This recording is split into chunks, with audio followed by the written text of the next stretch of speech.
My whole life was a series of trauma, like so much trauma, so many different things. And all I wanted was to be loved. And so I was willing to do anything to make me feel better.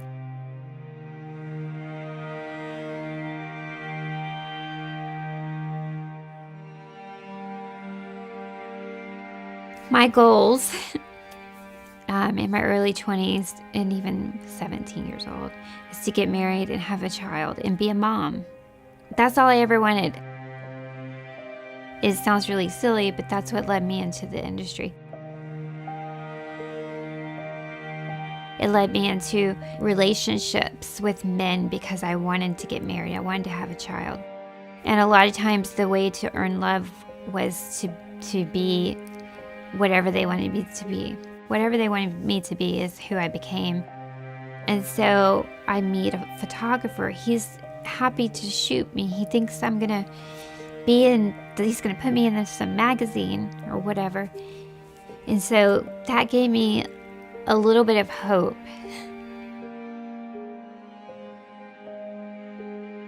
And it sounds stupid that you would go in the porn industry to be loved, but I didn't have real love in my life.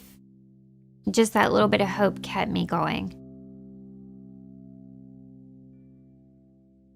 The porn industry kind of paints a picture that these ladies are confident, they want to be there, and they're ready to fulfill all of your fantasies. But that's a lie. I couldn't be me.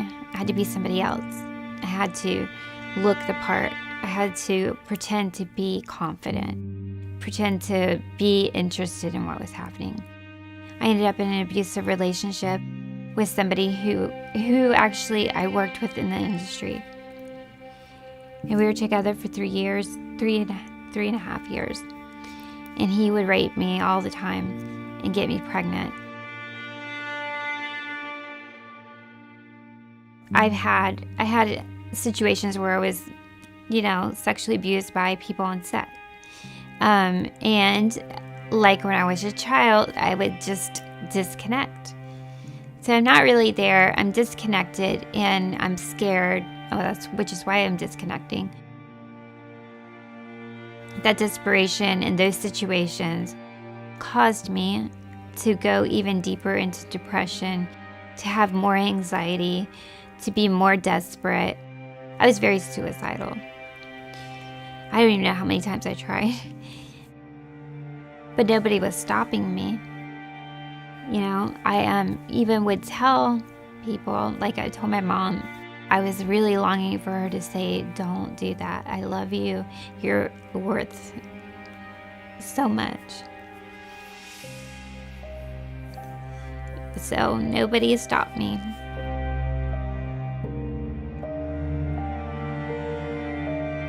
I was just really confused during that point in my life. Like, I felt like everybody looked at porn. I felt like if I didn't give myself to somebody, they were going to take it anyway. And I don't know why I did it for so long. I mean, I guess because I didn't have anybody that loved me. Nobody to tell me, don't do that. You're worth so much more than this. Nobody told me that. Just nobody believed in me. I secluded myself. I didn't go out. I didn't have girlfriends during this period of my life, which is very common. A lot of times the women, they don't go out. A lot of these girls are experiencing PTSD the same amount as veterans of combat war. The porn industry doesn't show that part because they know that nobody would want to buy their video if they knew what happened to these ladies. It would kill the fantasy. The last year that I was in the sex industry, I met a guy. He was a nice guy. He didn't hit me. He didn't yell at me. I thought, this is going to be the guy that I marry. We were together 24/7, every day together. So what happened was he was going out of town. And so I just knew if he had space for me, he's going to do something that I won't agree with. So when he left, I gave him a kiss and I said, please don't go to any strip clubs. I don't know why I thought he would, because he never did when we were together, as far as I knew. But I had the feeling, I just did.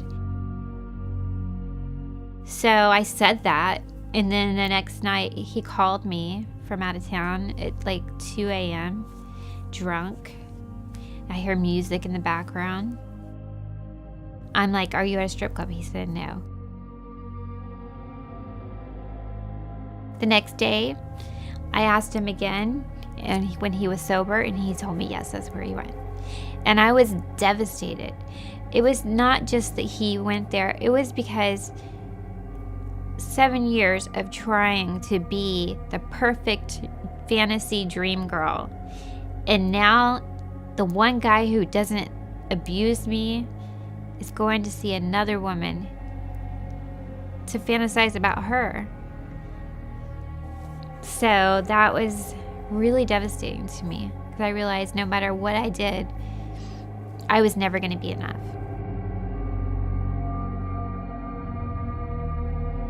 I hung up the phone and I just started crying like so hard. I couldn't even stand up. So I sat down on the ground. I was crying. I felt crushed. I felt like this was my only chance. And then I started praying. I hadn't prayed in a really long time.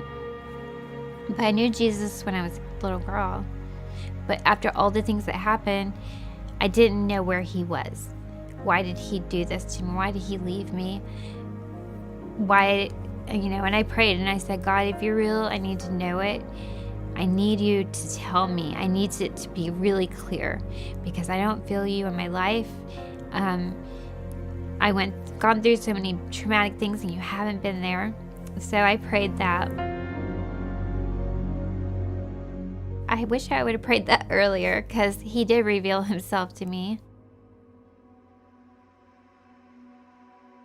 So I was sitting on the set, and I was sitting next to a guy, and he was just making small talk with me, so I thought. But he said, what kind of work do you do? And I told him I'm a model. And he's like, well, what kind of modeling? And I told him I made up a bunch of little companies that I had worked for.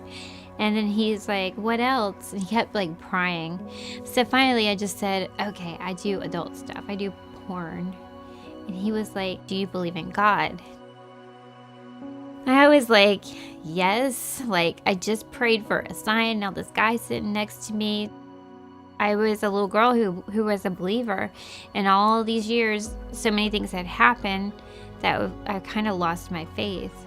But this was the sign I was looking for. It was just a simple question. And I knew that was God telling me that he loved me. He said, well, do you know you can have a different life? You don't have to do this anymore. And he believed in me. He said, asked me if I would like to pray with him. So I went outside and I prayed with him. And I prayed for God to come into my heart and to just do. I don't even know what I prayed. But there were so many things that needed to happen and that I needed. And God knew those things. And so we prayed. I cried. I went back inside. A few days later, he reached out to me and he suggested that I get out of LA. I got on an airplane, headed to Virginia, and my new friend, I went to be with his family for a week or two. I knew that God was speaking to me through this person. Now he wants to speak to me through these people I don't even know. Church people. I don't belong with that group. Or so I thought. But then they showed me so much love. They weren't judgmental. They hung out with me, talked to me. It was as if I never had done anything. So I met my husband and we had a friendship first. He was so different from any other guy. The way that I knew that he was the right one is because he didn't take advantage of me. But the thing is, I knew that the man that God would have for me wouldn't do those things. It was very healing. So he helped me believe in men again. He totally changed everything that I thought, and he earned my trust. And that was it. That's what I needed. I just hope that the men will understand that there's a heartbeat behind the girl who they're watching. She's not just an object. She's a real person, and a lot of times she's had really painful things that have happened to her. What gives me joy now is being able to help other people. You know, I work with women who come out of the sex industry or are victims of sex trafficking, and we meet once a week, and we're where I was. They don't know their worth. They think they're worth nothing. They don't have encouragement. They don't have family, and that makes me really have joy when I see these ladies and they're not going back and they're doing all the hard work.